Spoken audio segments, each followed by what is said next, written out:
নমস্কার। কৃষ্ণলীলার ধারাবাহিক পর্বে আপনাদের স্বাগত জানাই।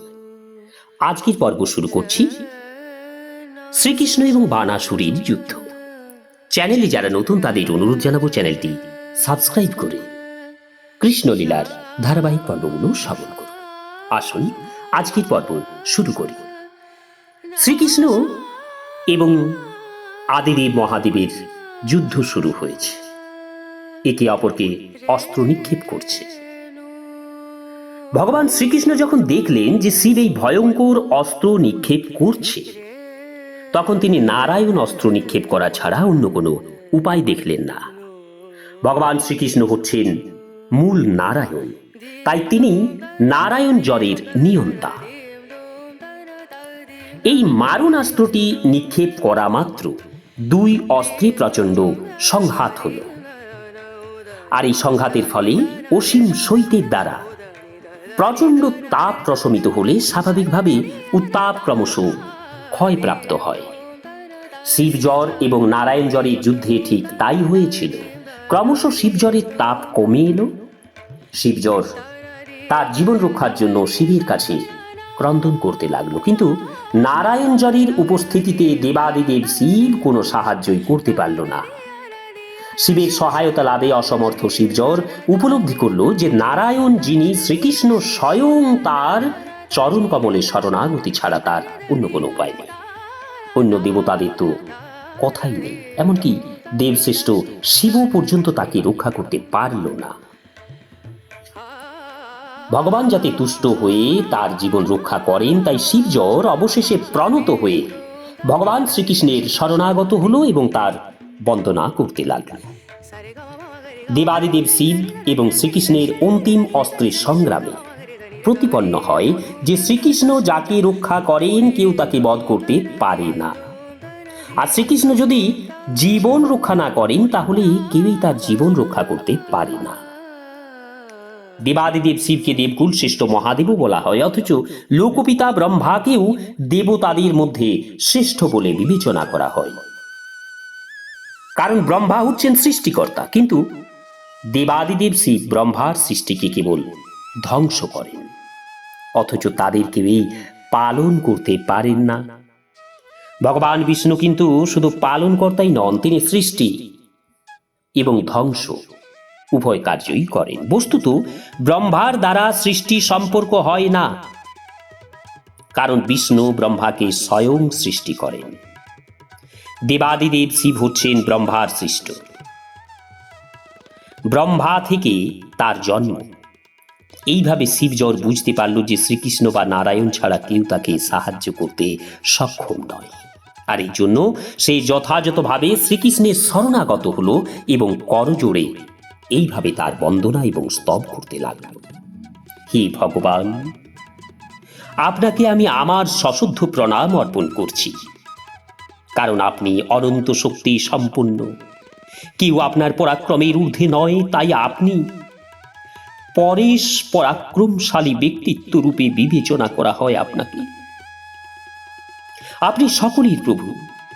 সাধারণত জড় জগতে দেবাদিদেব শিবকে সবচেয়ে পরাক্রমশালী ব্যক্তিত্ব রূপে বিবেচনা করা হয়, কিন্তু দেবাদিদেব শিব সর্বশক্তিমান নন। প্রকৃতপক্ষে আপনিই সর্বশক্তিমান, আপনিই প্রকৃত জ্ঞান, আপনিই মূল চৈতন্য। জ্ঞান বা মূল চৈতন্য ছাড়া কেউ শক্তিমান হতে পারে না। জড় বস্তুর যতই শক্তি থাকুক না কেন, জ্ঞান বা চৈতন্য ছাড়া তা ক্রিয়াশীল হতেই পারে না। জড় যন্ত্র যতই বিশাল এবং অদ্ভুত হোক, কিন্তু কোনো জ্ঞান বা চৈতন্যের সংস্পর্শ ব্যতীত সেই জড় যন্ত্রটির সকল উদ্দেশ্যই নিষ্ফল হয়ে যায়। হে ভগবান, আপনি হচ্ছেন পূর্ণ চৈতন্যময়, আপনি পূর্ণ জ্ঞানময়। আপনার ব্যক্তিত্বে কলুষতার লেশও মাত্র নেই, আপনি নিষ্কলুষ। দেবাদিদেব শিব একজন প্রবল পরাক্রমশালী দেবতা, কারণ তিনি সমগ্র সৃষ্টিকে ধ্বংস করতে সক্ষম। লোকপতি ব্রহ্মা অত্যন্ত প্রভাবশালী, কারণ তিনি সমগ্র বিশ্বকে সৃষ্টি করতে পারেন। বস্তুত লোকপতি ব্রহ্মা বা শিবকে এই চরাচর সৃষ্টির আদি কারণ নয়, আপনি হচ্ছেন পরম সত্য, পরম ব্রহ্ম। আপনি পরম উৎস এবং আদি কারণ। নির্বিশেষ ব্রহ্মজ্যোতি এই চরাচর সৃষ্টির আদি কারণ নয়। নির্বিশেষ ব্রহ্মজ্যোতি আপনার সবিশেষ রূপে আপনার ব্যক্তিত্বে আশ্রিত। এই সত্য ভগবদ্গীতায় প্রতিপন্ন হয়েছে। অব্যক্ত ব্রহ্মের মূল উৎস হচ্ছেন ভগবান শ্রীকৃষ্ণ। এই ব্রহ্মজ্যোতি সূর্যলোক থেকে আগত রশ্মির সঙ্গে তুলনীয়। তাই অব্যক্ত বা নির্বিশেষ ব্রহ্ম পরম উৎস, আদি কারণ নয়। শ্রীকৃষ্ণের শাশ্বত আদি রূপেই সবকিছুর পরম উৎস, সবকিছুর অন্তিম কারণ। অব্যক্ত বা নির্বিশেষ ব্রহ্মের সকল জড় ক্রিয়া প্রতিক্রিয়া করছে, কিন্তু সবিশেষ ব্রহ্ম শ্রীকৃষ্ণের শাশ্বত রূপে কোনো আনন্দময় ক্রিয়া প্রতিক্রিয়া নেই। হে ভগবান, তাই আপনার দিব্যদেহ প্রশান্ত, নিষ্কলুষ এবং পূর্ণ আনন্দময়। এই জড়দেহে গুণময়ী প্রকৃতির কর্ম এবং তার প্রতিক্রিয়া রয়েছে। কাল হচ্ছে সবচেয়ে গুরুত্বপূর্ণ উপকরণ। কাল অন্যান্য সকলের ঊর্ধ্বে, কারণ কাল ক্ষুব্ধ হয়েই জড় অস্তিত্বের প্রকাশ ঘটে। এইভাবে জড়া প্রকৃতির আবির্ভাবের সঙ্গে সঙ্গে সকাম কর্ম দেখা যায়। এইরকম সকাম কর্মের ফলেই জীবাত্মা তার রূপ পরিগ্রহ করে, সে একটি অভাব বর্জন করে। এই স্বভাব প্রাণবায়ু, অহংকার, 10 ইন্দ্রিয়, মন এবং 5টি স্থূল উপাদানে সংঘটিত স্থূল সূক্ষ্ম দেহে আবদ্ধ। এগুলি একটি বিশেষ শরীর সৃষ্টি করে। এই দেহটি পরবর্তী সময়ে আত্মার ক্রমান্বয়ে দেহান্তরের মাধ্যমে অর্জিত অন্যান্য বিভিন্ন শরীরের আদি বা মূল কারণ হয়। আপনার জড়া প্রকৃতির যৌথ কর্মই এই সকল ঘটনার প্রকাশ। আপনি জড়া প্রকৃতির উৎস এবং কারণ। বিভিন্ন উপাদানের ক্রিয়া প্রতিক্রিয়ার প্রভাবযুক্ত আপনি মায়াতীত। এইভাবে মায়ামুক্ত হওয়ায় আপনি পরম শান্তি। আপনি জড় কলুষতা থেকে সম্পূর্ণ মুক্ত। তাই আমি সকল আশ্রয় পরিত্যাগ করে আপনার চরণ কমলে শরণাগত হচ্ছি। হে ভগবান, মনুষ্যাকারে বাসুদেব রূপ আপনার আবির্ভাব। আপনার পূর্ণ স্বতন্ত্র লীলাসমূহের অন্যতম। ভক্তের কল্যাণ সাধন এবং অভক্তির বিনাশের উদ্দেশ্যে আপনি বিভিন্ন অবতার রূপে আবির্ভূত হন। ভগবদ্গীতায় আপনি প্রতিশ্রুতি দিয়েছেন, প্রগতিশীল ধর্মজীবনের অবনতি হওয়া মাত্র আপনি জগতে আবির্ভূত হন। আপনার ইচ্ছা পূর্ণ করবার উদ্দেশ্যে এই সকল অবতারগণ ধরায় অবতরণ করেন।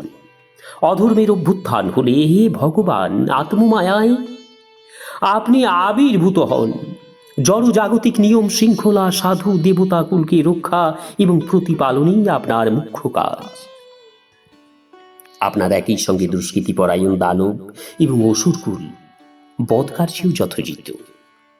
এইবারই শুধু আপনি অবতরণ করলেন না, পূর্বে বহুবার আপনি অবতীর্ণ হয়েছেন। হে ভগবান, আপনার নারায়ণ জ্বর অস্ত্র আমাকে কঠোর দণ্ড দান করেছে।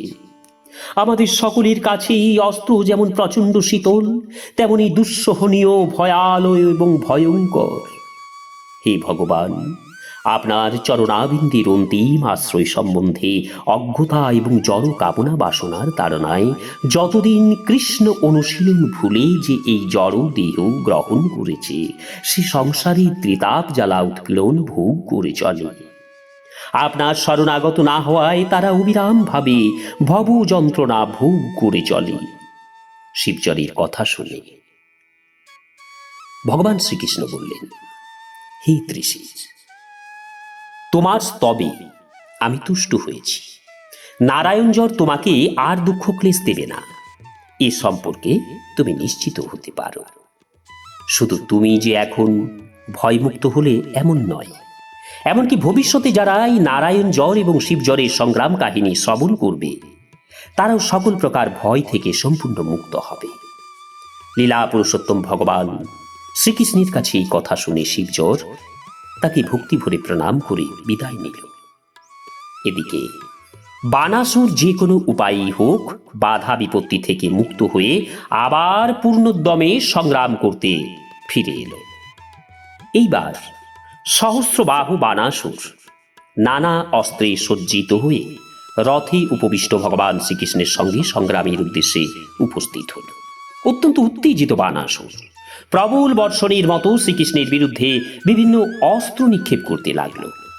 বানাসুর কর্তৃক প্রবলভাবে বর্ষিত এবং নিক্ষিপ্ত অস্ত্রগুলিকে তার দিকে আসতে দেখে ভগবান তীক্ষ্ণ সুদর্শন চক্র গ্রহণ করলেন এবং বাগানের মালি যেমন সুনিপুণভাবে যন্ত্র দিয়ে বৃক্ষ শাখা একেবারে কেটে ফেলে, ঠিক সেইভাবে তিনি বানাসুরের 1000 হাতকে পর পর দেহ থেকে বিচ্ছিন্ন করলেন। তার উপস্থিতিতেও নিজের উপাসক বানাসুরকে রক্ষা করা যাবে না দেখে দেবাদিদেব শিবের জ্ঞানোদয় হল। তিনি স্বয়ং কৃষ্ণের কাছে গিয়ে নিম্নধৃত ভাবের মাধ্যমে শ্রীকৃষ্ণকে শান্ত করতে লাগলেন। কিভাবে তিনি শান্ত করলেন আসবো আগামী পর্ব নিয়ে।